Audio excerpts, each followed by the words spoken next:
I don't know any SF guy that is not 100% dedicated to the Constitution. Not one.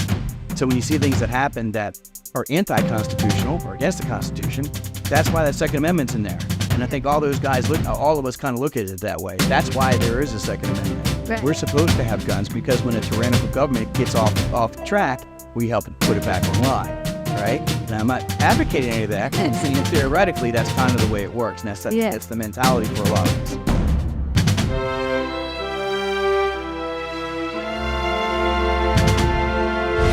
Welcome to Mindset Lessons from the Field. I'm Gina Cazazza, the author of the upcoming memoir, Training with a SEAL. Today's guest, for those of you that are not on YouTube and that can't see it, is my first in-person guest, which I'm super, super excited about. We met here in South Carolina at a chamber event, and he's just amazing, and I had to get him on the show. He's really, I'm hyping it up because he's going to live up to the hype, but he's great. He's just really funny.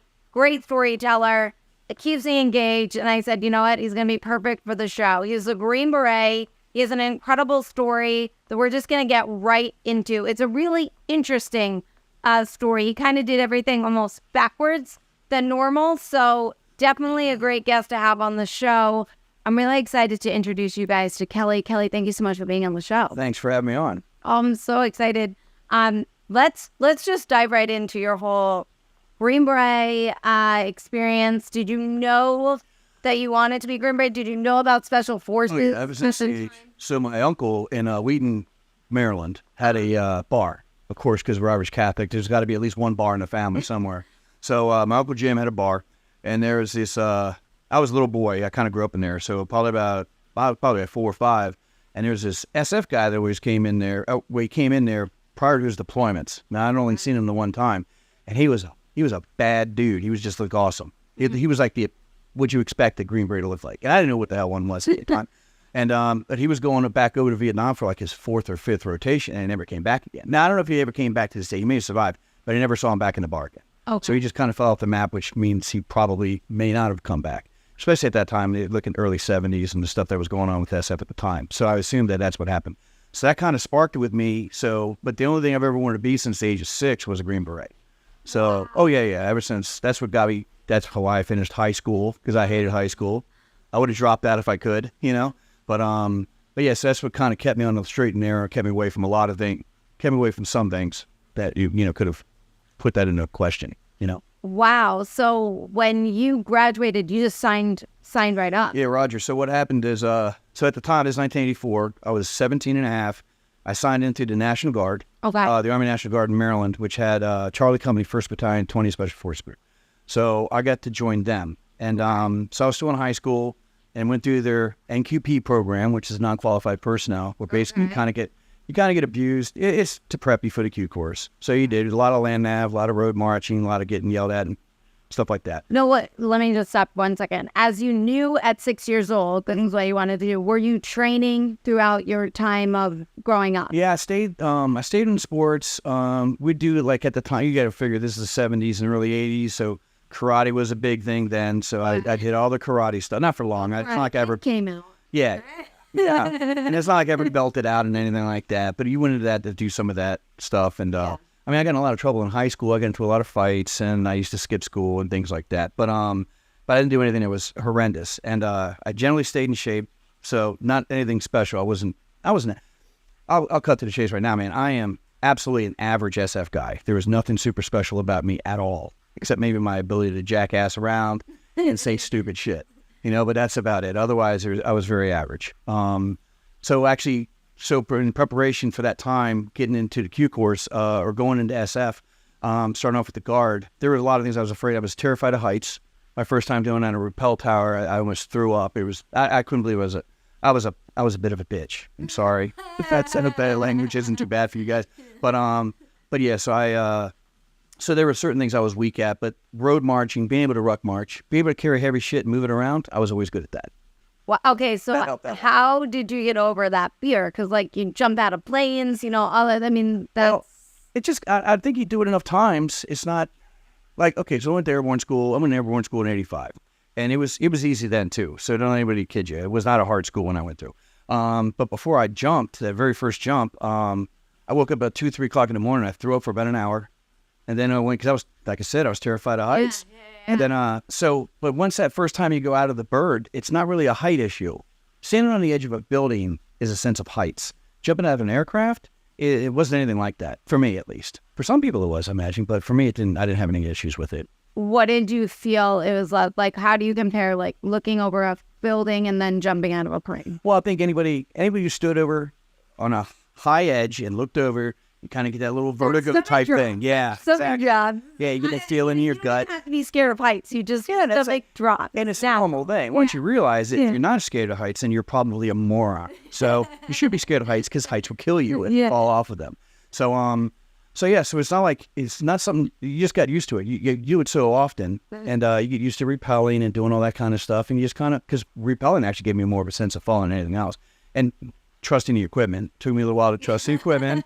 I didn't like that too much, but then after a while, I'm way too trusting. Like when when I rappelled down the side of a castle. I think it was like in Wales or something. Oh, cool. And I was 16, and you just go back, and for me it was like nothing. But when I had to do I think this one was in Australia. They had to they put you 75 feet in the air, and then you pull a rope swing, and then you drop, and then you go.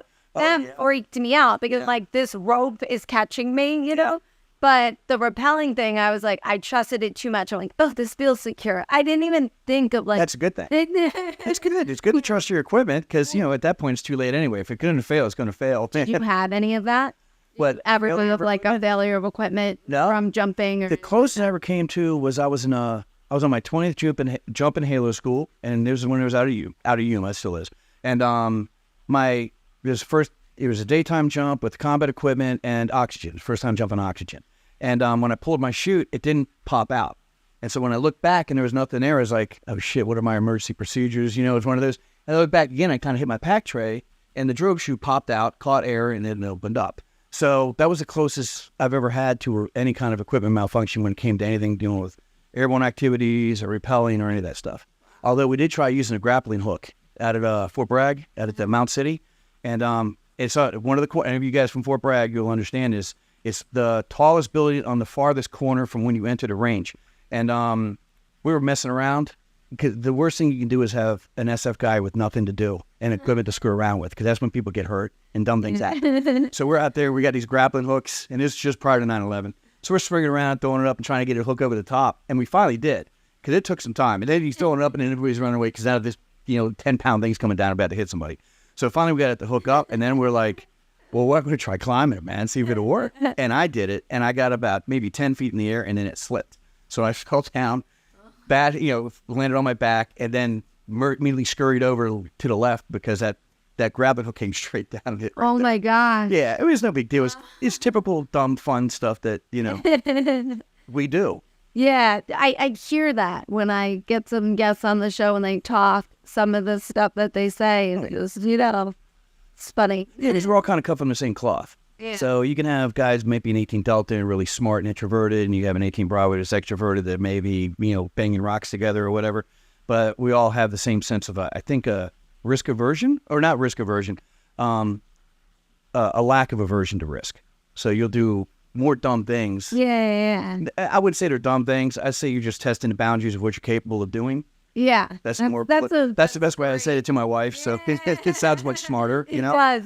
But the realization is you put a bunch of SF guys on a range and they don't have structure, something they're doing, training that they're doing, they're going to find some way to probably get in trouble. And I imagine the SEALs are the same way. I can't imagine anybody outside of special operations not doing that.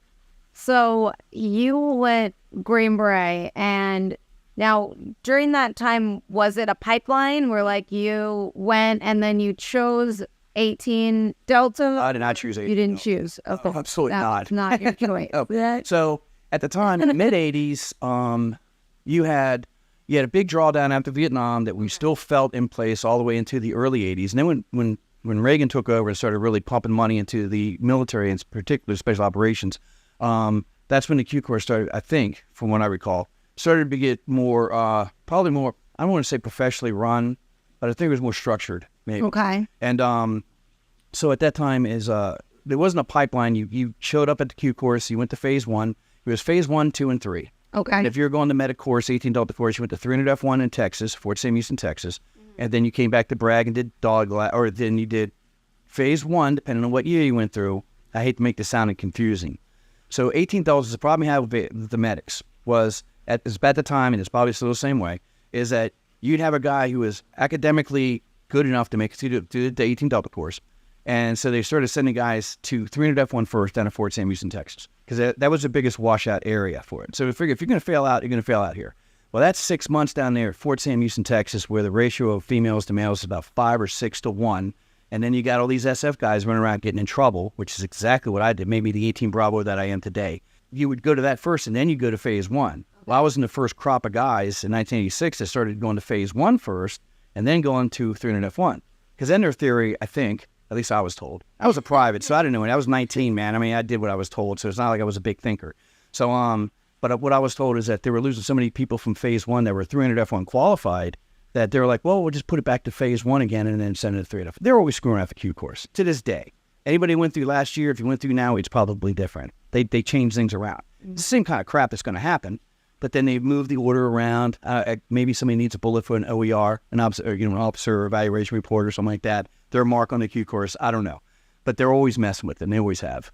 Interesting. So when going this route that you went and then you failed the 18 Delta course, now when did you get the opportunity to then choose a different route? Because like it wasn't like you failed and it's like I had to go like back to just basic, where it was like you didn't have to go active duty. You were able to go back to. I went back to my Guard unit, so I went back to Maryland. Okay. I was on orders for a little while and did some National Guard stuff there, and went to college and worked jobs and all that kind of crap. You're basically a civilian and you're doing a 1 week and a month of thing, and they look at you like you're a dirtbag because you failed out, and it's And you, to be honest, if you're sending a 19-year-old to 18 Delta course, you're probably making a mistake.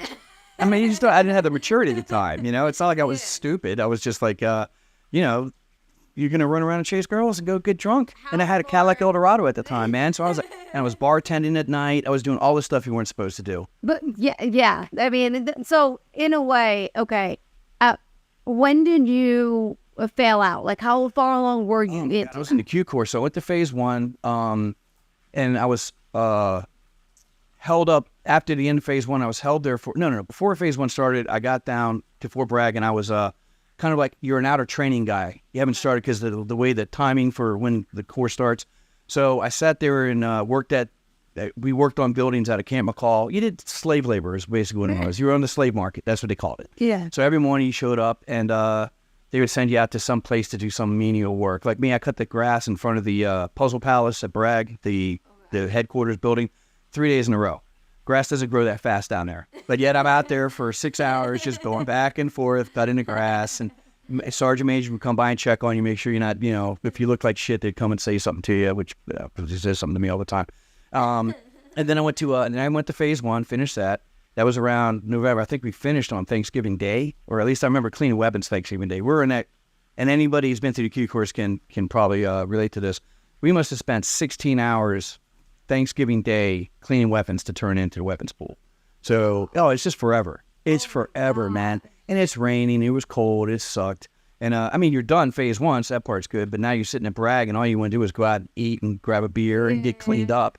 And plus, we're on MREs the whole time, so everyone's like probably constipated and stuff, the way the old MREs were. And so anyway, and then came January, and I went down to 300 F1 in Texas, and I spent about probably 7 months, 8 months down there because I failed out, and then I got recycled.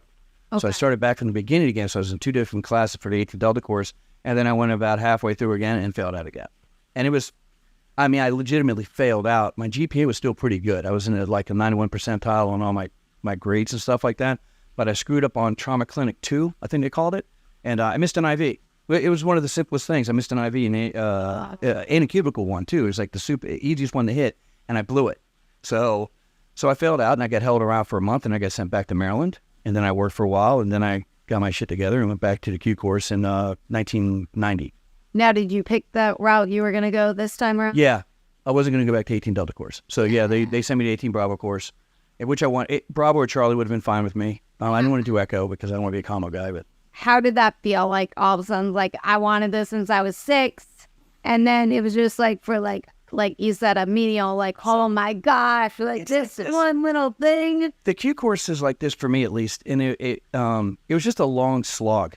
It's like it goes on forever, man. Yeah. And you go through the beginning part, and it sucks. You do the phase 1 stuff, and you get to be. And I got the pleasure of going through the old phase 1, where I went through Charlie Company, known as the Body Nazis. You had 3 companies, Alpha, Bravo, and Charlie.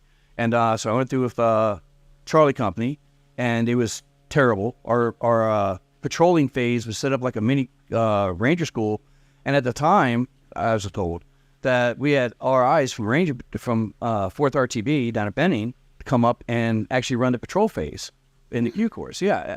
Now, I don't know how true that is. Like I said, I was 19. No one's beating down my door to tell me the right information. Right. So I don't know. So I went out to phase 1, 170 pounds. I came back 134 pounds. Wow. Oh yeah, I lost a ton of weight. Wow. Oh yeah. Oh, and it was like, yeah, well, they did it rained the whole time. It was cold as hell. They were doing the 1 meal. Patrolling phase was only, I think it was like 8 days, 9 days or something like that. You also had a survival period in there. Yeah. And then you had your land nav was before. So it goes land nav, and then I think survival, and then patrol. Joins the last phase when I went.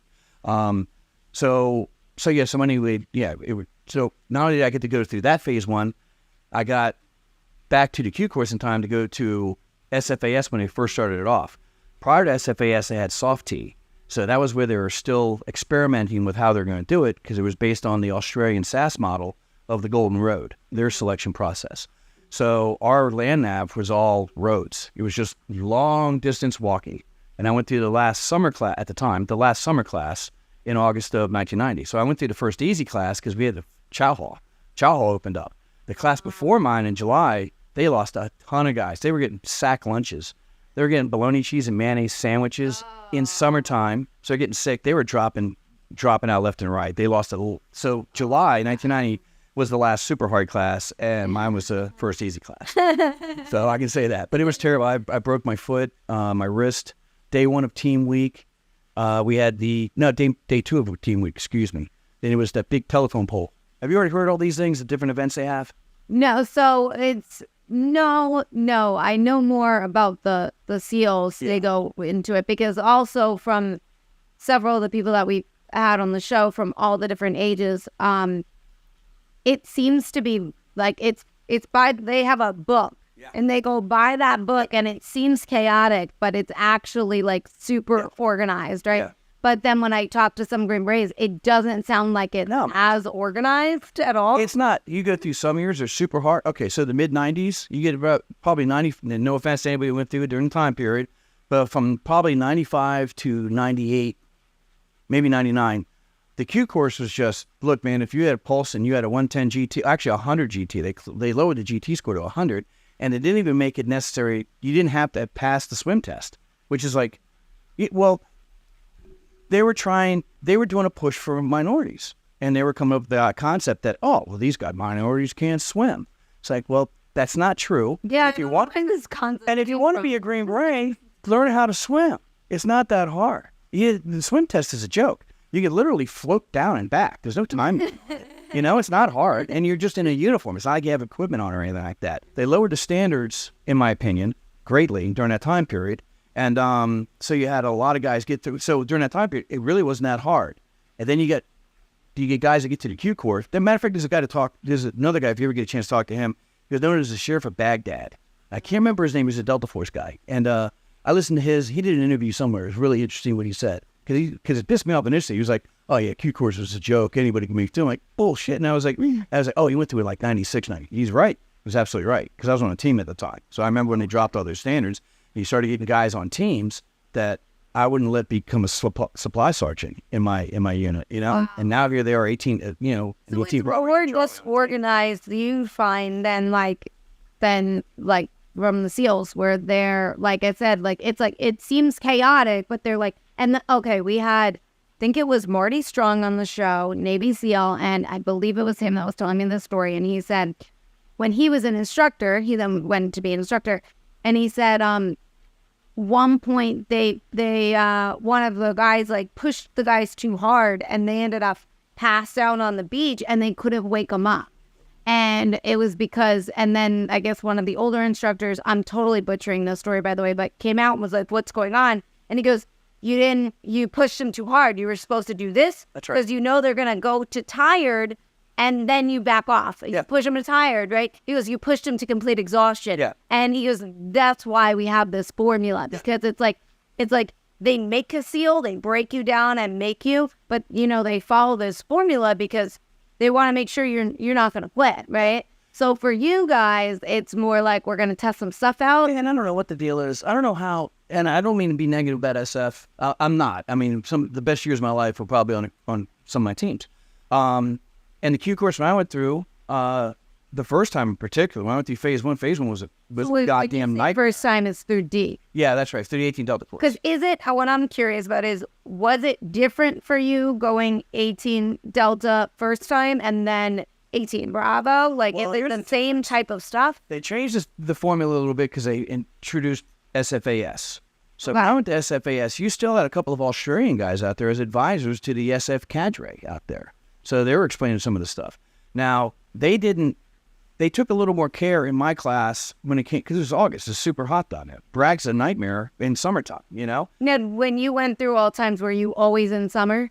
No, because the first time I went to the Q course at all, 19, that was wintertime. Well, not wintertime, but it was fall. Might as well be winter because it rained the whole time. It never got above like 40 degrees. And you would have an instructor, and I'll give you an example. So phase one, the first time when I went, you had foreign officers in our class with us. We had 2 Africans, and they're cousins. And so we're doing our poncho raft thing. You got to build a poncho raft, and they put you in, I think it's Naked Creek, but it's right there next to McCall. And this is November. That water's, it's not freezing, but it's cold as shit. And it actually, the way the Army sets standards, it was below the level that you were safely allowed to enter the water. Yeah. It's just training, so they still have requirements. If it's this temperature, you can't do it. They didn't give a shit. They did it anyway. So they still put us in there. And so we get out, and there's one African officer that did it, a little tiny fella. He didn't have boots on when he did it the first time. And when he got out, the instructor saw him and said, you're going to do it again. And this guy was wailing and crying and everything. They made him do it again. He gets in there, he's coming down, and he's yelling, help, I can it's me, and stuff like that, right? I don't mean to do his accent, but that's what he sounded like to me. And, well, one of the instructors, I won't say his names, I remember this dude, he was a pretty big badass dude. He jumps in, and he's swimming next to the guy, and he's yelling, don't touch me, just hold on to your ruck, that kind of stuff. And the guy grabbed onto him, and this dude's hand has the size of a ham, comes out to beat him unconscious in the water. And then he got out to the end and dragged him up and just basically dropped him right there on the side. Gosh. So now, another instructor would have gotten in and probably stayed farther away. There's a lot of variations in the cube. Right. Yeah. Depends on when you go through, who is running it, because Bravo Company, when they were in theirs through, was very easy. Their guys showed up out there at McCall. They got their stuff, had time to put their beds together, get all that stuff together and everything, and then they showed up for formation. Like, and I talked to friends of mine, and they were telling me about it. And mine, when I got there, and that's how I was expected. I was like, cool, okay, we can get there, get their stuff together. No. There's 2 bridges that lead onto McCall, right? At least there used to be. I have no idea what it looks like now. So once you got over the second bridge, is actually McCall proper. They stopped the trucks, they bid on the side, everybody got thrown out of the trucks, and you had to carry all your shit. We had 6 cases of MREs you had to carry. So you had all your MREs, so they gave you all your food ahead of time. Yeah. I don't know if every class did that. I don't know if any other class did that. I think it's pretty damn stupid. So you have all your stuff, you're trying to get it all wrapped up to your rucksack because everything's in your ruck. And now they're running you all over McCall. If you've never been there before, you have no idea how far McCall proper the actual compound is. And so we had guys quitting left and right. I've never seen so many grown men quit in my life. These guys are dropping like flies left and right. And we finally get to McCall, and then they walk us right through McCall. And then you had more people quit, and then he turns around, brings us back in. No. Oh, yeah, there's going to get more people quit. How many did you start with? And during that, and then how many did you end with? So for phase one, for the first time I went to the Q course in the 80s, for phase one, if I remember properly, we started off, I think it was about 300 guys at the PT test. Okay. The PT test, we probably lost, between that and the swim test, you did consecutively. At the end of the swim test, I think we probably lost about 100 guys. So we were a little over 200 people, if I remember right, going out there. When we finished phase one and came out of phase one back, from McCall back to Bragg, we had, if I remember right, probably about 87 people. Wow. Yeah. So I don't know if I told the story enough to where I just remember it that way or if that's how it really was, but I think that's the number I kind of recall. So when you graduated, well, first of all, how was it for you? What was that period like for you? Like in I failed out to I'm going to do this again. Like, because you said you had these like jobs that you hated, man, I all was this crushed. stuff. Like, what was going on? And I didn't care about being a medic. So when I failed out of the Delta course, I was like, whatever, they're going to make me an 18 Bravo now, right? No. yeah, I was over a year. Your phase 1 was only good for a year. So it had been over a year since I had failed out. So by the time they would have got me back in the course. So I was actually like 10 and a half months to the next class I wouldn't be able to get me into, which put me at a year. So I had to start all the way from scratch. That's what broke my heart. So that was a couple of years. I didn't get back to the Q course until I failed out. I was 20. And I got back to it, I think, at 23. no, did you know that you were definitely going to get back? Well, there was a time there where I didn't. There was a time where I was like, fuck this, I'm going to go to Jamaica and grow dope. I don't know, something else. I was totally distraught. I never failed it before, so failing was a crushing experience. And I tell you, my son's been raised with this stuff. I was like, you will learn 10 times more about yourself failing than you ever will succeeding. So if you succeed at everything, you're not pushing yourself, man. There should be some failures. There should be some losses in that column. So that was, and then I hit a point where I was like, I find myself, I'm working as an electrical apprentice. I'm going to school. I'm delivering pizzas. I'm partying all the time. I mean, I knew where all the party was. I was a pizza deliverer, So so my routine was I get off work at like 10, 11 o'clock at night delivering pizzas. We'd go into Baltimore, go hit Hammer Jacks, which is a big club at the time. Okay. You get liquored up there, and then drive back down to Annapolis and go to Denny's and eat breakfast. Then you go in and we goes to Subway, goes home, and then it's wash, rinse, repeat. Because you have to doing that for 6 months, 7 months. You're like, this is not how life is supposed to be, man. And that's when I got my shit together again and put all the, because in the Guard, you got to really do your paperwork. No one's going to help you. Yeah. Guarantee you nobody in the Guard is going to help you one bit. And my company didn't. And if any of you guys are listening, you can go to hell. Because I had to do all that shit myself. And I was a rock when it came to administrative stuff. So I got back into Q course. It was a one-time shot for me. So when I went to phase 1, SFAS, in 1990, I was like, it's a one-way trip for me. My foot got broken. My wrist got broken. Everything was busted up on me. I was in terrible shape. And I still, on that last day, it's a 26-miler or a 22-miler. I can't remember which. And the way that we did it then, it's like you went from McCall to St. Mary Police. I think you said ended near the drop zone, right? Came out about, I went and drove it later on. That was 26 miles. I'm pretty sure their time was like 22 or 24 or something like that. Oh, yeah. 26, man. So, and it was terrible. It took me 8.5 hours to do it. I was taking Motrin. I read on Motrin, and they gave me this. Now, you had a broken foot? Yeah, I had a broken foot. So, okay. Oh, my God. That's another quick story. Yeah. So, this guy, we're doing a telephone pole carry, right? And there's 6 of us. And there's this dude from West Virginia, a little fella in West Virginia, who was in front of me. And the way we were doing it, you had a 12-man team. You had 2 apparatus you had to move, 2 telephone poles. So you had 2 teams moving stuff. And the way you did it is he had 4 guys that were actually carrying. They had 2 guys in reserve. And you would take like 10, they got to a point, I think we're taking 10 steps, and then you're switching out. So if you're in the back on the log, you'd move up to the front. And the guys in the front would come to the back, and the guys in the back would come up and take that. Well, this guy couldn't handle the weight.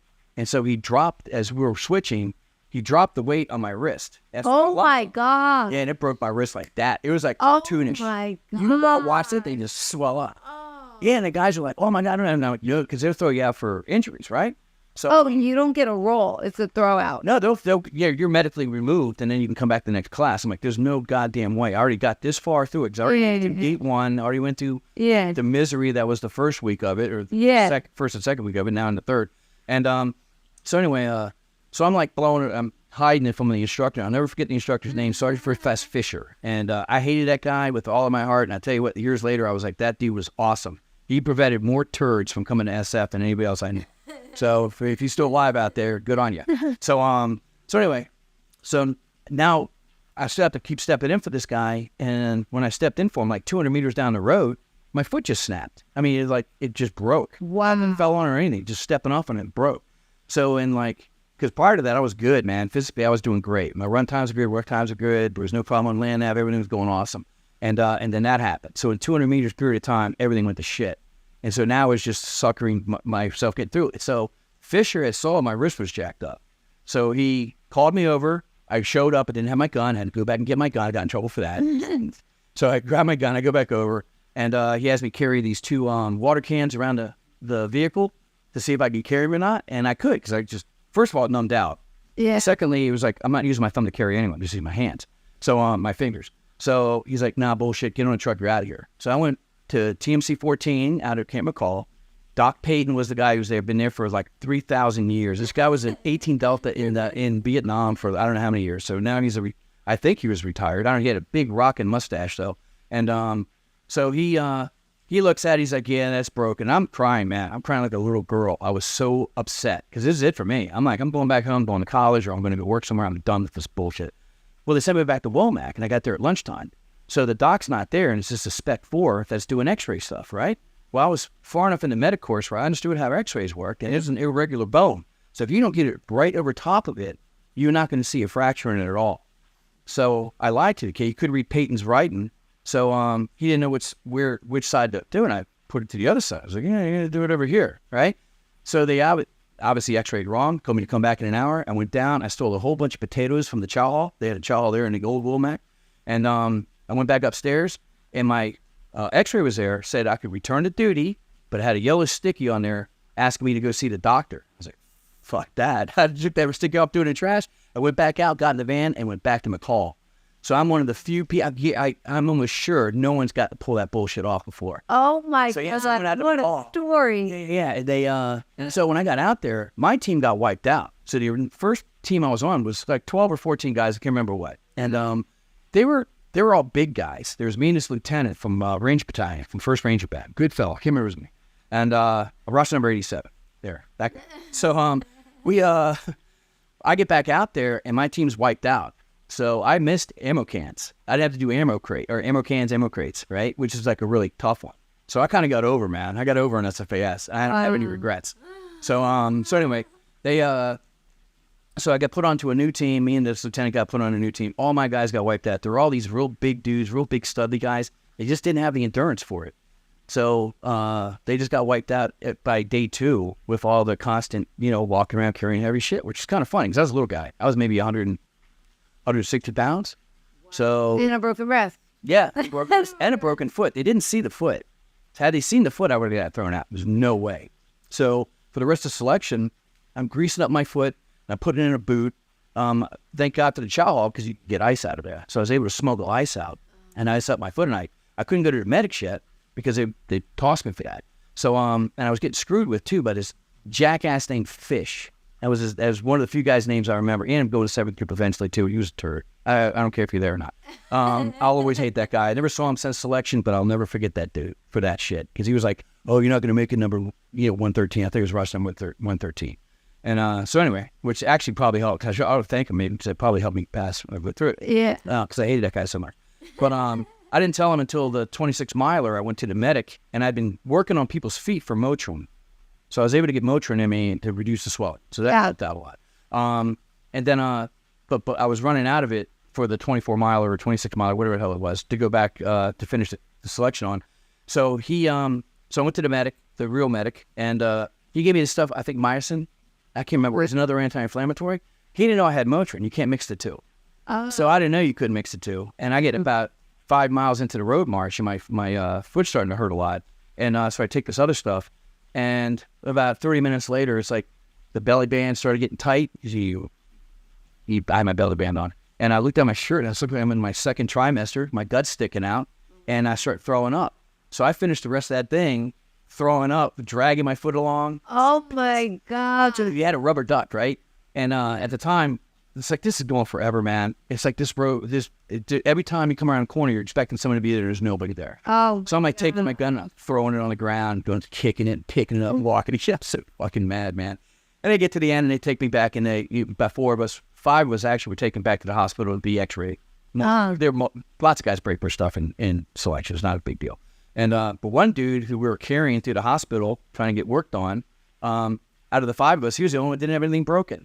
He was going for this. Yeah, he ended up getting peered out, but he ended up he was trying to go for that sympathy vote, but he got peered out anyway. So yeah, so I ended up getting a cast on my foot. I never got my wrist fixed, and then and the rest is history. I mean, I finished the Q course and just went on forever and ever, and it was fine. But I was glad I graduated. How painful was that experience, and how did you like just keep going? How did you get out of your head of, I'm sure. Well, I will tell anybody this. Okay. So if you don't know anything about Roy Benavides, I would look him up. Okay. He's one of that is probably the baddest man in history. That dude has suffered so much shit in a couple of firefights and a whole bunch of firefights actually. And he had been my guest speaker when I was in the 18 Delta course when I was a kid, when I was 19. And I remember watching that dude and thinking, that dude's a bad motherfucker. I mean, that's who I want. So that's kind of that, and a guy like Bob Howard, Colonel Howard, he was another Medal of Honor winner and stuff. So a lot of our history in SF, you look at some of the guys that won stuff, they're like, these dudes didn't quit at anything. Yeah. Bullet wounds, fragmentation wounds, bayonets in the guts, they didn't stop. Nothing stopped them. So I'm like, I got a broken foot and a broken wrist, big fucking deal. No one's shooting at me, So it worked out. Wow, that's amazing. Oh my God. Now, going off of everything you got going on, when you finally made it, now how long, because I know the 18 Delta is 3 years, so how long was it for you to actually get your Green Beret? Well, from SFAS all the way to the end, it was about 9 months, 10 months, and that was because I was delayed starting the 18 Delta course because of my broken foot. Okay. So once the cast came off, which I had to cut it off myself, it was like military medicine sucks. I mean, not all the time. There's places that are good, and there's times when it's good and stuff, but for me, it just never seemed to work out. I couldn't even find a doctor around that would cut the damn thing off. So finally, and the next class was coming up. It wasn't fully healed, and I'm like, screw it. And I hacksawed it off myself and then went to the Q course. And I suffered for it because my foot had a bit of atrophy. It was weak. My calf, I had no calf left. It was just pathetic looking. So I was getting my ass kicked on the runs. I was getting my ass kicked on the ruck marches and all that shit. And then it came back and it was fine.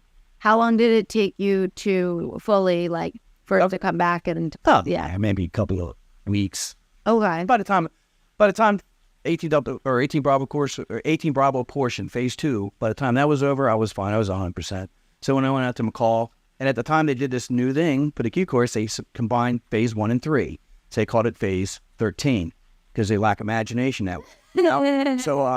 So we go to phase 13 where now you're doing all the patrolling and survival stuff and everything, and then you're rolling into the Robin Sage stuff, and there's no really demarcation between one and the other. So it just generally phase 3 is like they're actually training you and teaching you. You're still being tested, obviously, and people still fail out and everything like that. But they're not really screwing with you now. Now they're really trying to teach you UW operations, professional warfare operations.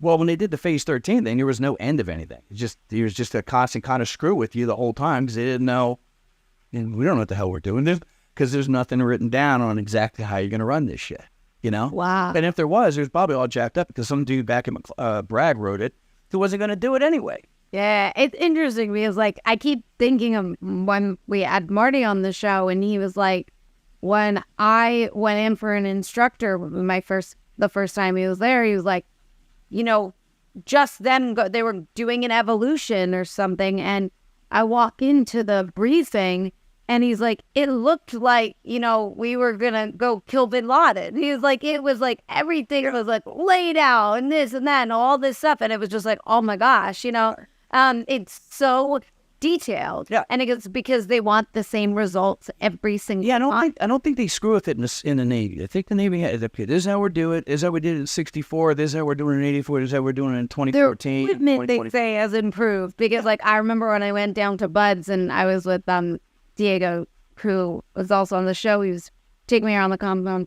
And he was like, when I was in Bud's class, we actually had to, I forgot what he was showing me some boats. And he goes, carry or something. He goes, now they get, they put it on these wheels and they walk by. Yeah. But, and then when another guy, we had Hector on the show, and I met him down in the museum, and he was telling me, they also got smarter medically. He goes, because, he had a foot, and I think his toe or something with his foot. And he goes, and it was just Motrin. And he goes, and they cut my boot and, so that let it breathe.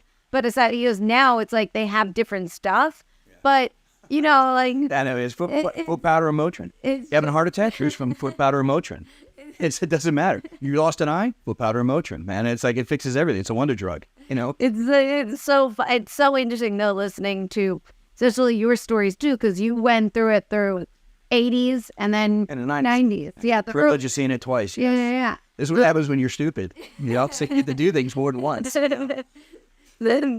And so how was it for you when you finally got your Green Beret? Because it was like, this is all you wanted. So for me listening to you, I'm making the assumption that like you were going to be in it until the very end. Yeah. Yeah. So when I finished, so when I graduated, got my Green Beret, I went back to 20th group, back up to Maryland, and immediately put in my paperwork to go active. So then I went, I had to wait like 4 months or something like that. I went to college in the meantime, and I went back. I went active duty. I went through the whole process like you'd never been in. You got to go through maps and all that bullshit. Okay. So I did all that. Showed up at Bragg. I was a corporal because they wouldn't promote me. My unit wouldn't promote me because I was leaving the unit, and they shredded my jump record. Wow. Yeah, man. And now I'm not going to blame the whole unit. Plus, Charlie 120 is up in Massachusetts now, so it has nothing to do with the unit I was in. Anybody who was in the unit I was in, remember, I was 19. I'm now 57. All these guys are in their 60s or dead. You know, so I don't really give a shit if they have a problem with it or not. But yeah, so I put in my paperwork, ended up down at Bragg. I got assigned to SWIC, Special Warfare Center. Yeah. So now it's funny. I just left here 4 months ago, and now I'm working in SWIC. And I was lucky enough to go to 2nd Battalion, and I got a job over at SOTIC, Special Operations Target Interdiction School, Sniper School. So I was like, great. So I was a pit boy at Sniper School as a corporal. Nobody knows what to do with you either. When you're a corporal and you have a rank, SF tab, they're like, what did this guy, what did he do wrong? What happened? He get busted? What did he get busted for? That kind of shit. This typical, the SF circle, sewing circle, gossipy stuff. And when I got E5, I got less than half the respect I had when I was a corporal, you know. We thought it was probably a cool story, yes. But anyway, so I ended up there for a year at SOTIC working, and then I got orders for 1st to the 7th and went to ODA 721, and I was there for several years, and then ended up on. I re-enlisted. And at the time when you re-enlisted, they gave you 4 months to go to college. So I went to Fayetteville Technical Community College for 4 months, right? So when I come out of school, my team deployed. What do you go for? Huh? What do you go for 4 months? Oh, like what? Well, I took max classes, so I took like, I don't know, whatever amount of credits that was, and I was going towards industrial management. Okay. I didn't know that. I didn't really care about college degree. I never did. Yeah. When I finally did graduate college, it was just to get it done. No. Yeah. But yeah, so I finished that. I go back to my unit, and my team's deployed to Venezuela, and so they're like, oh well, the guy we're going to bring down to the B team, we're not going to bring now because he shot a blank adapter off a 249, right? So he's an idiot. We're going to bring you down instead. And I'm like, that's bullshit. Because I think I just made E6. You know, I was like, everything's going good. I'm more competent as an 18 Bravo. I had a really good senior, a guy named Bob Forgan. He ended up getting killed. He was a Delta guy. He used to make knives. You would look him up. He was like a real big knife maker. So he's got a real good reputation. He was an awesome guy. And so my shit was together, man. I was into the zone. I was SOT. I was on a SOT team, Special Operations door kicking school. So I got to go to that school, and our team was kind of gelling a little bit. We had a pretty good team at the time, even though we had massive team sergeant turnovers and stuff. And then I ended up down on the B team, which sucked. I mean, hey, the B team is one of the worst places you can go, and I didn't do anything wrong. Usually, you end up there because you're broken or you have family problems or something like that. I didn't have any of that shit. Wow. I just wrong place, wrong time, and I ended up going down there for a year. That's the jungle, essentially, right? Was that your jungle? No. No, that's different. When I left the B team, I went back to a team 722. Now, did you know, by the way, like it was going to be a year, or it was like you had no idea how long you were going to be there? Generally, the way it worked at the time, and it may still work, almost everybody's going to do time on a B team at some point, or a C team up at battalion, or you can end up at group. Generally, that's 1 or 2 years. So on a B team, it's usually a year. Because nobody should have to do that for more than a year. I mean, nobody joined SF to go to the B team and request drop zones, ranges, and all this other silly shit that you got to do as an admin. I didn't join to be an admin guy. I joined to be a goddamn Green Beret.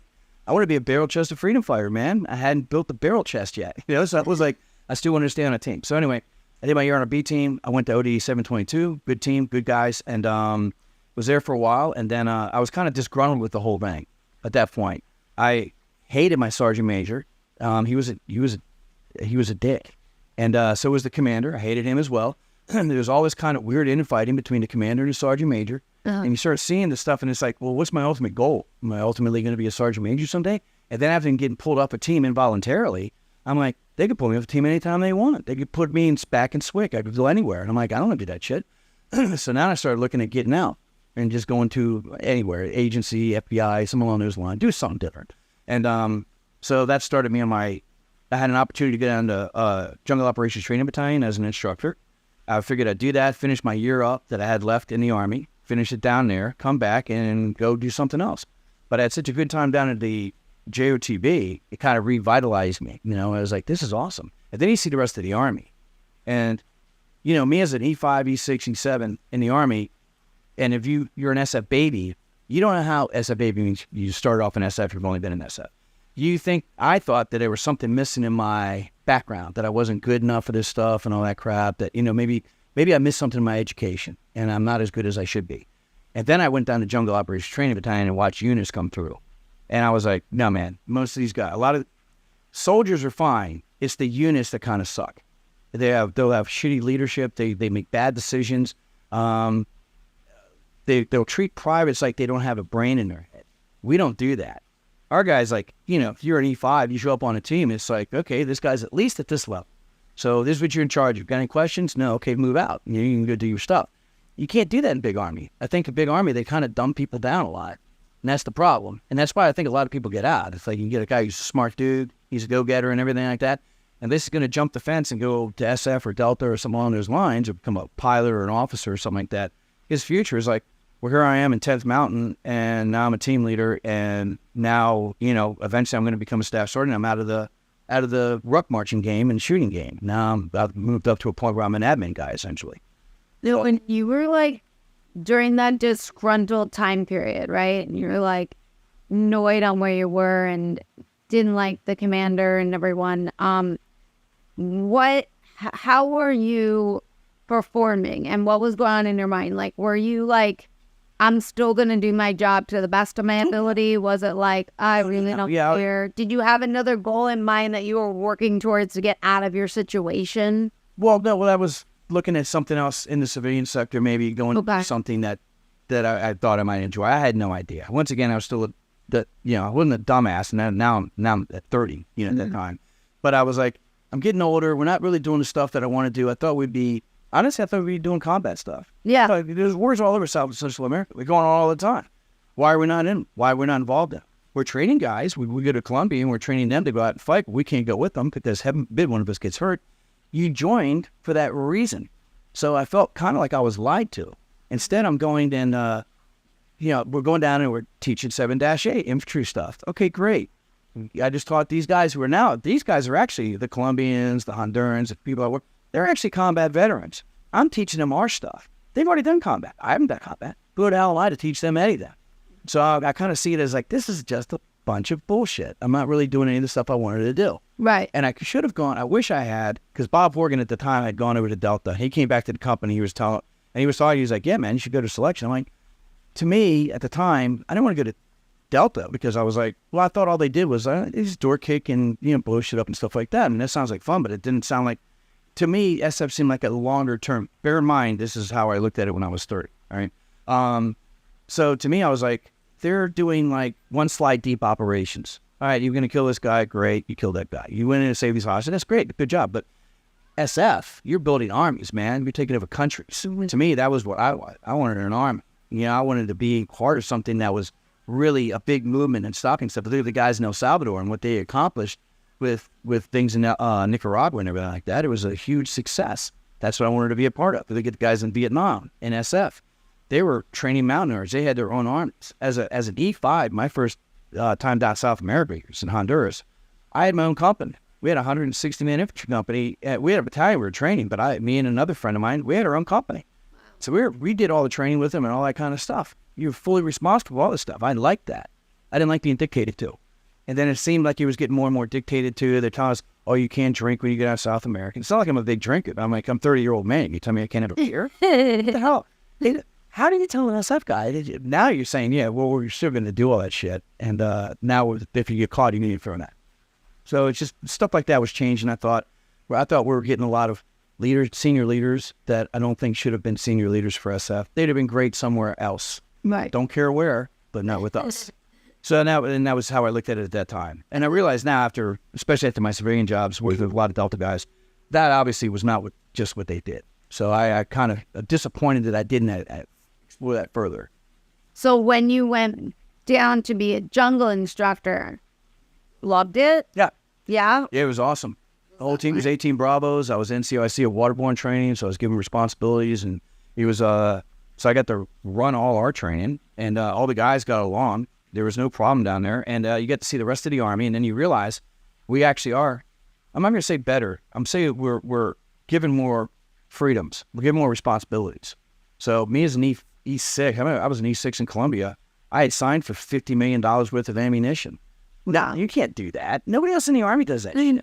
We'll do it. And it's like at the time I'm saying, is it okay if I sign for that? I don't know if I was supposed to do this or not. And they're like, just sign it, man. Don't be a pussy. So you do all this stuff, and it's like you don't know what you can't do. You're not really given any limitations. So when the limitations started to show their ugly head is when I started being like, man, fuck this. I don't want to do this anymore. So then let's talk about that. Let's talk about your transition out, because you wanted to go FBI, CIA, like that route, right? And then you had the stop loss, right? Yeah. So why don't we talk about your transition out? And you mentioned it was challenging. So talk to me about. So when I came back from Panama, I went to Alpha Company, 2nd Battalion. I was on a terrible team. The guys on my team, there were 2 guys on the team that were really good dudes. The rest of the team were just shit. They didn't do PT. We never did PT together as a team.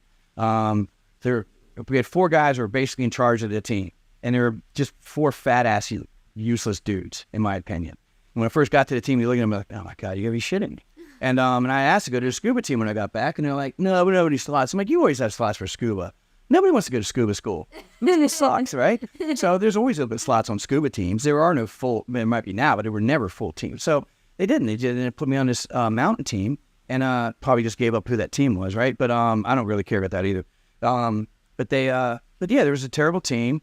They couldn't shoot. They wouldn't train together. We're supposed to be a mountain team. The only guys on the team that could climb with the dam were the guys who didn't want to be on a mountain team in the first place, you know? And so that gave me a bad taste in my mouth, because everything was going great in Panama. Awesome, you know? Get home, and now it sucks. And so, okay, so what do I do now? And then I ended up I got to go to Safartech, and I chose at that point to get out, Special Forces Advanced Reconnaissance Target Acquisition Course. And that's for going to the CIF, the Commanders in Extremist Force, now known as the CRIF, the Commanders Reaction Force, if I remember right. And so you go to, it's like an 8 or 10 week course of just door kicking, blowing up doors, basically doing, Delta Junior shit, and then you go to Charlie 37, Charlie Company, which is now, that's all they do is they train. They don't do all the bullshit we were doing. Because remember, I didn't talk about red cycle taskings. You go through red cycle on a team, and now I'm the rough terrain jumper in August in front of the USASOC building, having to tell some Argentinian general, Buenos dias, yo soy Sargento Keating, el sargento de armas, equipo 771. And it's like, I've never jumped this crap before. I don't know anything about it, So you're doing the mod demo stuff. Do you ever see the movie The Green Berets? No. Okay, so watch it sometime. At the very beginning of that, they have what's called a Gabriel detachment. Okay. And they get out there, and they're just showcasing what SF does. And they get up there and say, I speak German and Russian, and then the 18 Charlie on the team, and blah, blah, blah, blah, blah. And then you do all these demonstrations and all this other crap, and it kind of sells it to, like, politicians and foreign nations and stuff like that. It's just it's an advertisement. Well, it sucks. And I don't want to do that and do it. And if you're not doing that, then it's like, oh, you're going to have to drive a truck for the other company that's doing training in the 2nd Battalion, or you're going to be head count at the chow hall. And it's like, who the hell goes through all this bullshit to get to a team to now do this other support crap? I didn't join to become a support guy.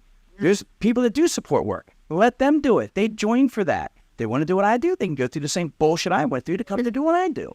So no, that was another thing that really upset me. I thought at SF at the time, we were becoming teachers in baggy pants, as a guy, Chris Etz would say. He used to be my team sergeant, later was a sergeant major, and a really smart guy.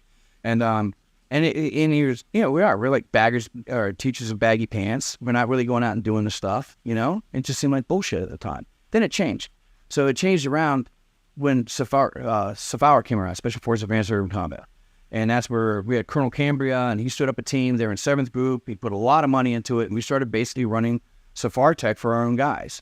So our own people were able to go through the training, and now they're back engaged again. They're actually doing warrior skills again. Yeah. You know? There was a lull there. We didn't, man. You went to schools, you came back, and then you did bullshit. You go to school, come back, bullshit. So they started getting serious about it. It was pre-9/11.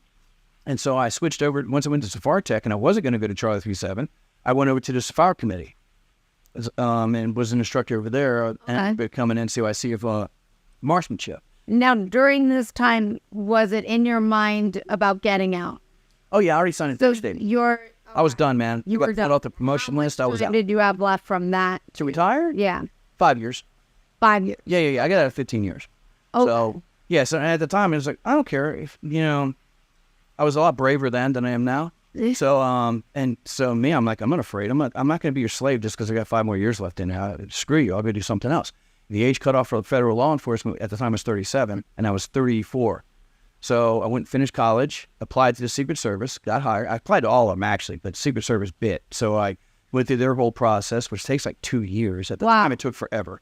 And did all their interviews and all that crap, polygraph, which I passed. And got hired as a Secret Service agent. So great. Wow. I have a job, then stop loss happened. So I got stop loss, and our sergeant major. Explain to our listeners what stop loss. So exactly. when the towers came down, they stop lost all special operations that I'm aware of, and that's probably across the military. I'm sure Force Recon, everybody got stop lost, and probably wider than that. I'm sure a lot of infantry units, a lot of support personnel got stop lost, and so when I got stop lost, I think I was supposed to get out in March of 2003 or something like that, and and my course date for the academy, for the Secret Service Academy, I think was April or May.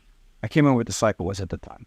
And so anyway, my thing was all planned out, and the stop loss, when the stop loss goes on until they decide they're not going to have stop loss anymore. There's no laws that say, hey, that means, just so our listeners know, it means you can't get out. You can't get out. Just you can't so CS. You can't do anything. Right. You can't go anywhere. So, right. But there are exceptions. And me, I already signed a deck statement. So I couldn't be promoted. I couldn't receive awards. I couldn't do anything with it. I'm just there as an instructor now, waiting my time to get out of the Army. Because I already turned down promotion, I turned down everything. So, but they still kept me. And I'm like, yeah, I got a job going. Can you let me out or hell, send me over? And it's like, nope, screw you, man. Because at the time, my leadership, my senior leadership, my immediate leadership, they're still friends of mine. But my at the battalion level and above, they're like, no, you're a quitter. Because at the time, they're like, you can't. People come to SF and they stay there until they retire. Right. Some guys retire when they're forced to retire. Some guys don't ever want to get out, Right. Stop loss is great for a lot of guys because now the decision was taken from them. They didn't have to. They're like, they're going to retire and like, man, I haven't planned for this. I don't know what I'm going to do. This is all I've known and stuff like that. And stop loss was like, oh, man, that's bullshit. I got stop loss. I'm going to have to stay. So, yeah, I had a lot of guys in that category. And some guys were brought back from retirement. Came back in, right? Wow. Yeah. They brought a lot of guys in from retirement, actually. Yes. So, and I'm sure they did on the SEAL side of the house and stuff like that. I'm sure a lot across the spectrum of special ops. Yeah. They're snatching guys that were doing whatever jobs and saying, hey, when you retire, you're not really no longer able to serve.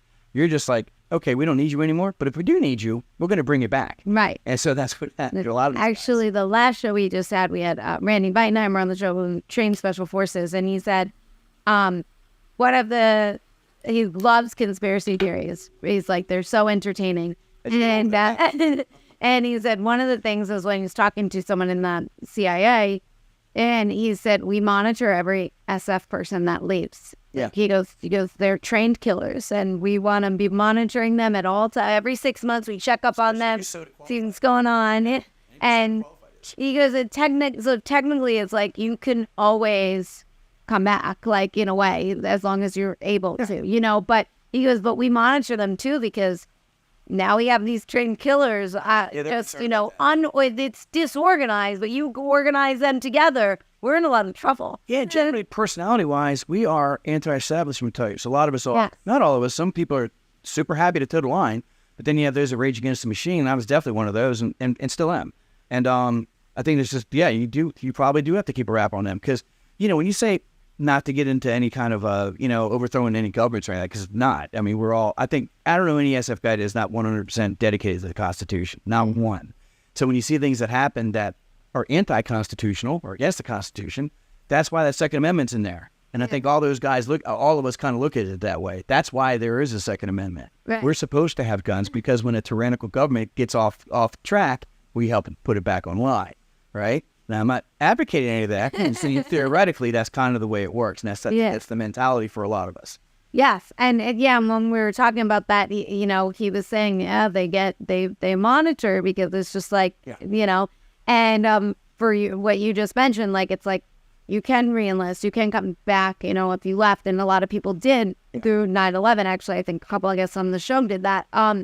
So how was it for you, though, mentally to, now you just lost what you just went 2 years to go through this training. Man, I was looking forward to it. That was a bitter pill, man. I was so damn pissed off at the time. And there was no going back. I could have gone back. I could have had it removed. And I actually looked at... like, you couldn't have postponed, like, been like, hey, I'm not getting up. I rescinded my my declaration statement, my God, I can't remember, declination statement. So I could have rescinded that any time. And then I would have been able to go, I would have just gone back to a team and done whatever, stuff like that. I would have been a little behind as far as promotions goes, but I didn't give a shit about promotions anyway. All I really cared about was just being a Green Beret. Right. That's all I wanted, man. Yeah. So anyway, I didn't do that because I was still like, screw you guys. And plus, at the time, look at it at the time. So I'm 7th Group, South and Central America. This war is going on in Afghanistan and Iraq. In Afghanistan at that time, by 2002, late 2002, early 2003, it's kind of like a dead ember. I mean, it's mostly taken care of, right? Why we're still there at that time seemed kind of weird. We already went in there, smacked these guys around. We didn't find bin Laden. He's going to pop up eventually. And it's not like he's a mastermind planner or anything. He's a figurehead, It's not like he's the one figuring, oh, yeah, Ahmed's going to get the plane and do this. No, man, he wasn't that guy. Sure. So we caught him.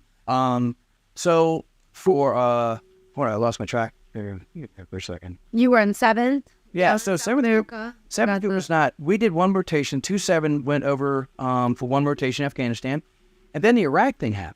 And I was in Brazil when Iraq happened. We were working with the Special Forces down there. Mm-hmm. So what we're seeing on CNN International was like, I thought we were going to come back and Iraq was going to own America. I thought we were losing the war. It's not like we were getting our asses kicked. They're talking about the highway of death for Americans and all this other crap. I mean, come back. We're only there for 2 weeks. Come back and the war's over. And it's like, holy shit, man. So now we're going in and doing whatever, but you have plenty of forces for that. Once again, they're not going to use 7th Group for it. So for me, I didn't see any reason for it to go stay in. Right. The war's basically over at this point. Right. It wasn't in our AOR anyway. And so I got out. I was like, screw it, and got out. And that thing didn't work. The the Secret Service part didn't happen because they didn't have waivers at the time.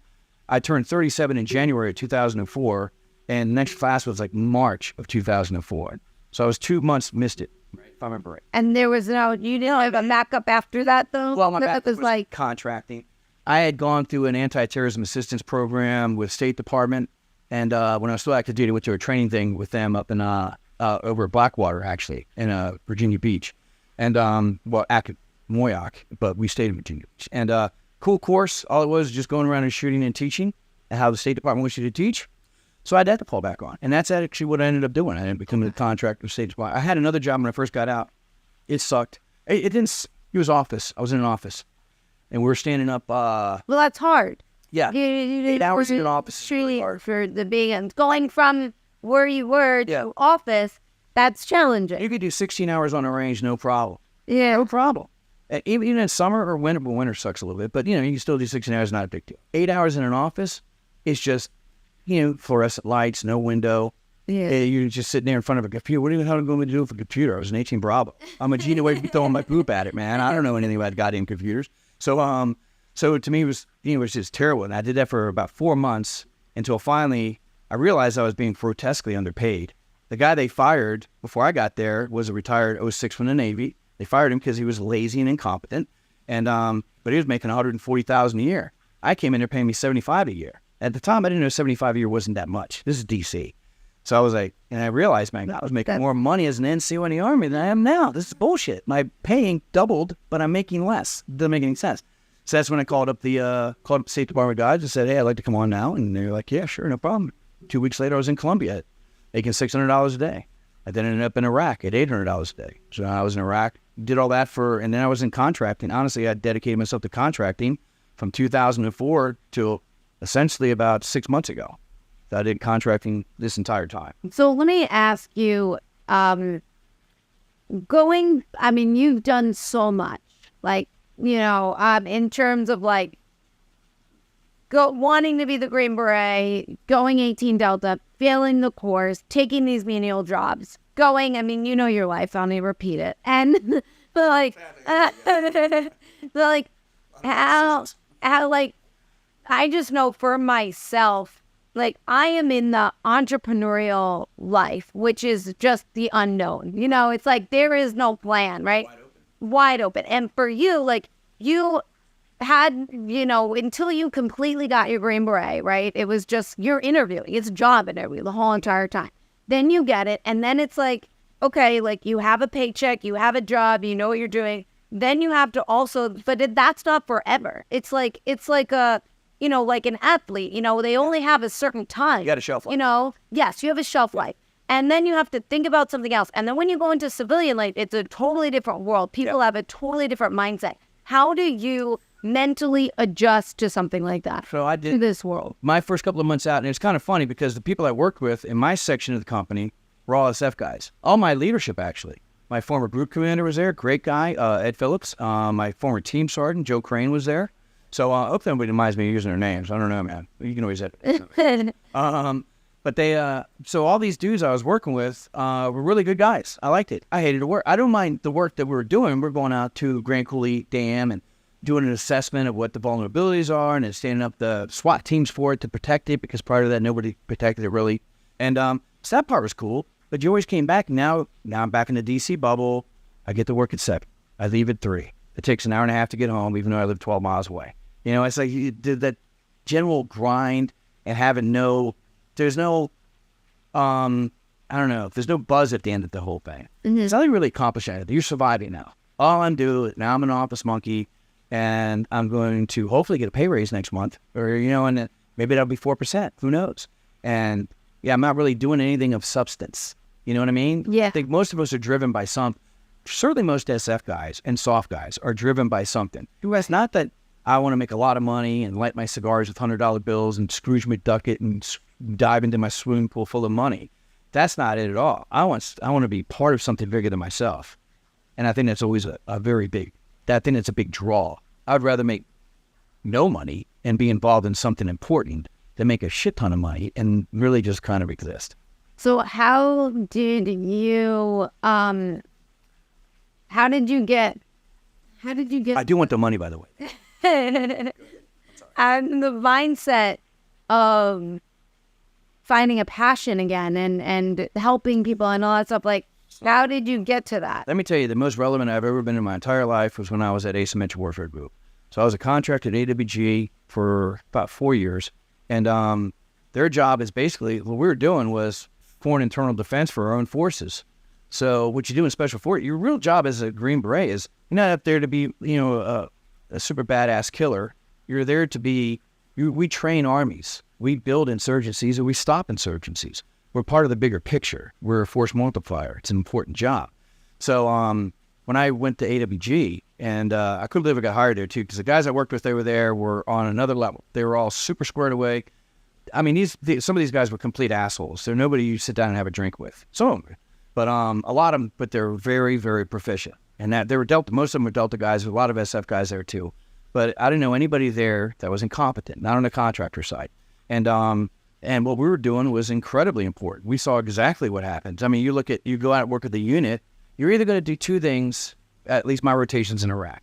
You're going to work with a good unit in a bad area, or a bad unit in a bad area. But you're always going to be in a bad area.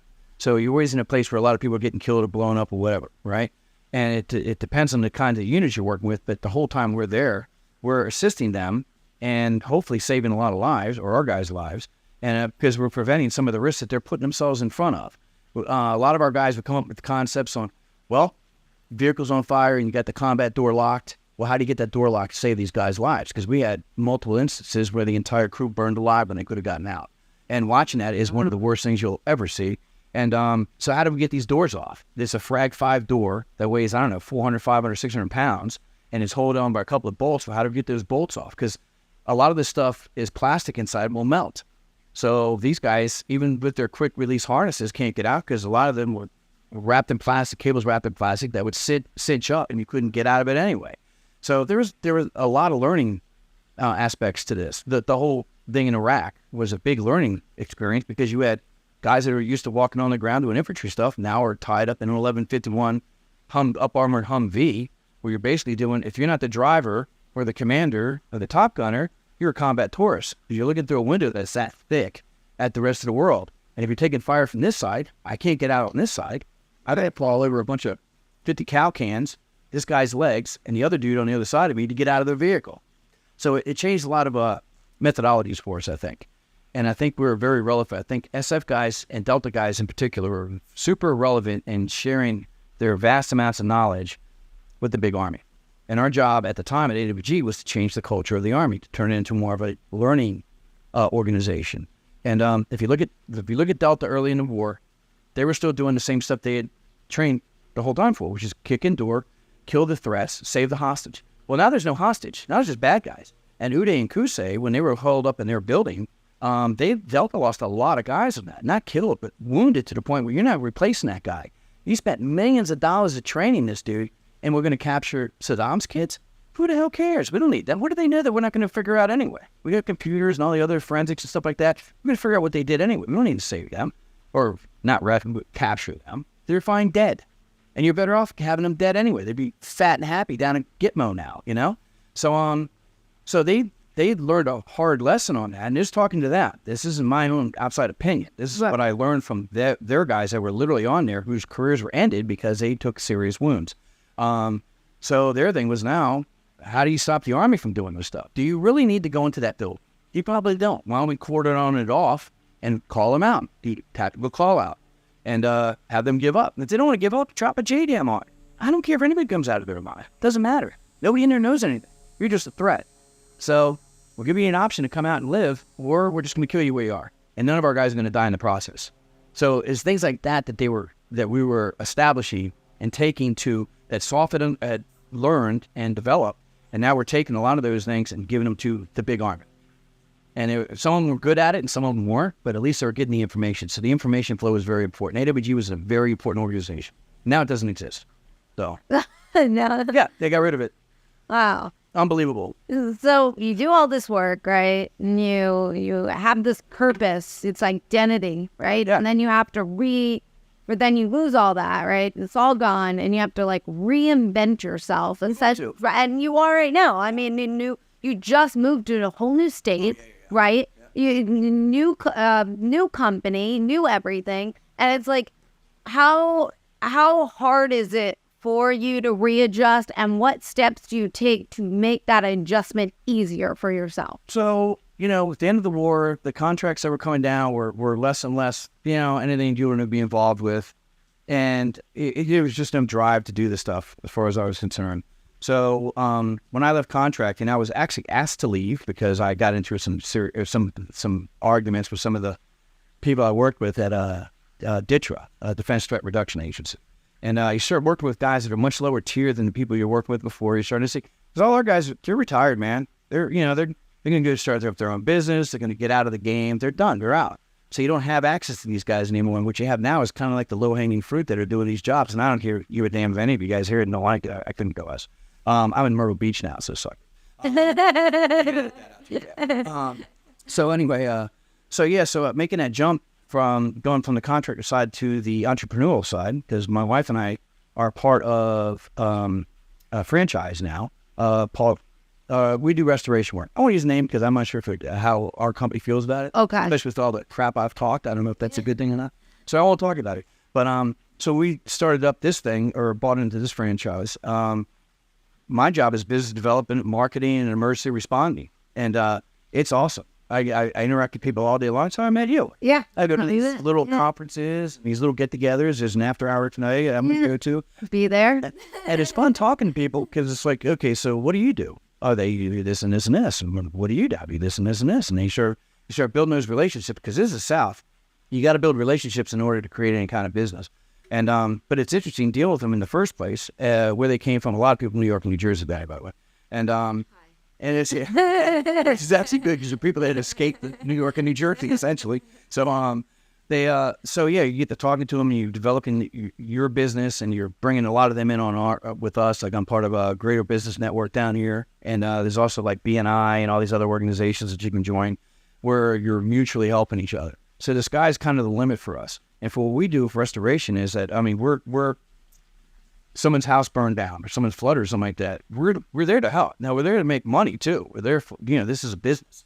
But at the end of the day, it's like you're doing the best you can to make sure they get everything they deserve to make sure that house gets back to 100% of what it was. So it's still helping people.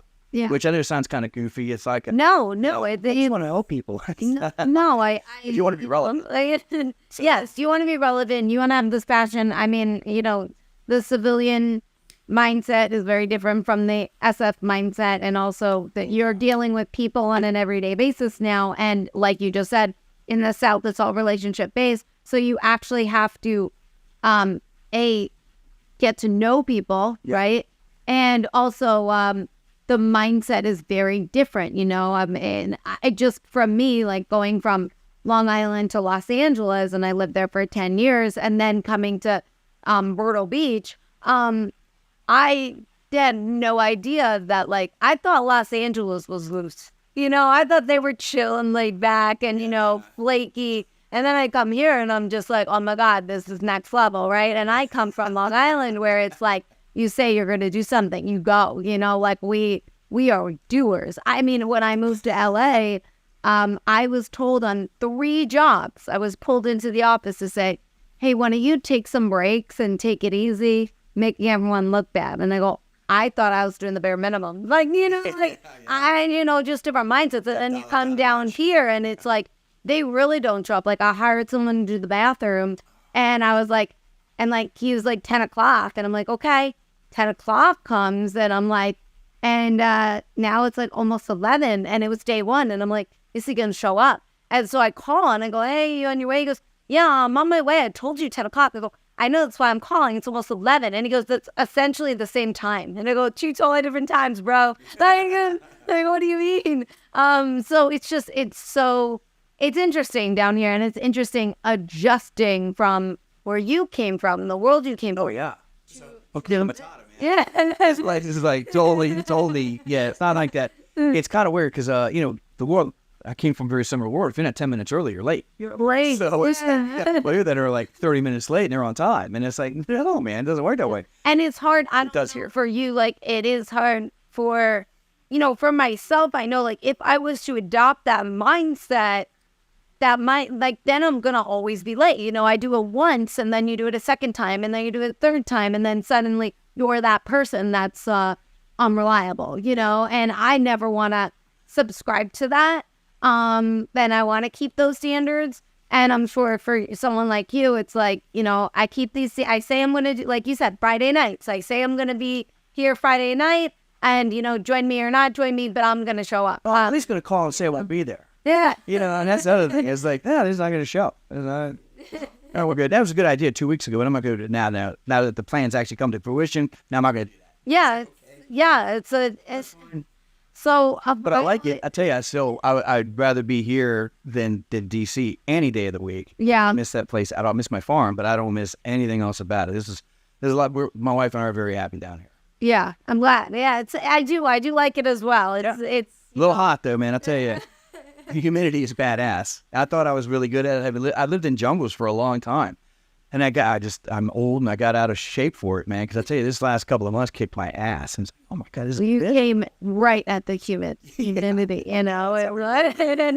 But so I ask all my guests, the final question I ask everybody is, what do you have for our listeners, myself, to do on an everyday basis to strengthen our mindset or to tap into untapped potential? I think you got, okay, so I'm 57 and still get up and go to the gym every day. I think you've got to always push yourself physically and mentally to, it doesn't have to be hard. It's not like you're going to read, Homer or something like that, or not read classics. Rock. Yeah, but you should always be involved with something physical and mental. And with me, the mental side of the house is engaged in is talking to people. So, I mean, I talk a lot here, but this is because I'm getting interviewed. In a normal conversation, I try to listen twice as much as I talk. And I think that's probably a really good one, especially for SF guys. Some of us, especially the extroverts, don't talk so much. Listen a lot more. Do active listening. And on the physical side of the house, especially for you military types that get out and stuff like that, don't turn into a fat ass. Don't, you got to take care of your body, man. You represent, I see myself, even though I was a very average SF guy, I see myself as a representative of SF, and I always will. So when I do something stupid or something wrong, something like that, I take it seriously because I just now made us look like shit. And the same thing is physical. I'm never going to, I don't, well, if I'm ever fat ass, I'm just going to say I was an MP or something. But yeah, so I think you should, you always got to stay physical, mental. I guess the takeaway, physical and mental shape. Don't quit. Don't retire. Yeah, don't retire. If you retire, you start to die. Yeah. We watch that down here. You've seen it down here. I see it down. Actually, my dad's kind of going through this transition right now where his whole entire life was his job. He loved his job as an electrician. And then he comes down here and it's like, he had no other hobby. He had nothing. Yeah. And then it's like, well, what do I do? And like your first couple of months, you're just contemplating. And then that contemplation turns into another month and another month and another month. And then all of a sudden you're putting on weight and then you're getting lethargic. And then it's like, There's a reason why they say in the blue collar jobs when they retire, they have like a 14-month shelf life. Yeah. They go, is that I'm seeing it. And I just keep going to my dad. I'm like, you got to get to February to beat this 14 months. Well, my mom's 87 and she'll get like 4 tons of pea gravel brought to her house and she lays it all out herself. My mom's hard as hell. Super nice woman. She's one of the nicest people ever meet, but she's tough. My mom's like that too. Like we'll go away. We'll do 20 miles, she's intense. Yeah. And she's the one that has the energy to do it. She goes, let's go. My dad, totally different. And it's just like, and I see it from both sides. I see one really active, has the energy and the passion and the drive to just live. And the other one's like, I don't know what I'm doing right now. I don't know where to go. And I think that's the most dangerous spot to be in. Yeah. Oh, it's like you say, always have a plan. Always. So and you had that. You had that right away. Yes. And then something happened, but like you had a plan. And I find it really interesting because I do talk to some SF guys that they forget about the plan or they think about it, but then it's like reality comes and then it's just like, oh. Yeah, it didn't work out the way. It didn't work out. Yeah. Yeah, but you got to have, we always taught that 3 is 2, 2 is 1, 1 is not. And pace. Primary, alternate, contingency, mercy. Yeah. You gotta have a pace plan for it. Yeah, pace plan for everything. How mundane it is. Yeah. It's like, what are you gonna eat for dinner tonight? Well, I'm gonna do this. And that tomorrow I'm gonna do this. Well, no, I don't want to do this instead. Yeah. So you always have some kind of a plan, even if it's a bad plan. A bad plan is better than no plan. Yeah, well, that's your that's your emergency. Thanks so much for being here. This was so fun. They've never done the in-person. We'll do some drinks next time. Yeah. I appreciate you being on the show. And everyone that is watching or listening, please like, share, comment, subscribe, give us a rating, and become a Patreon member so you get access to our bonus episodes that only our Patreon members get. And I appreciate you guys so much, and I'll see you all, or you'll listen next week on the show.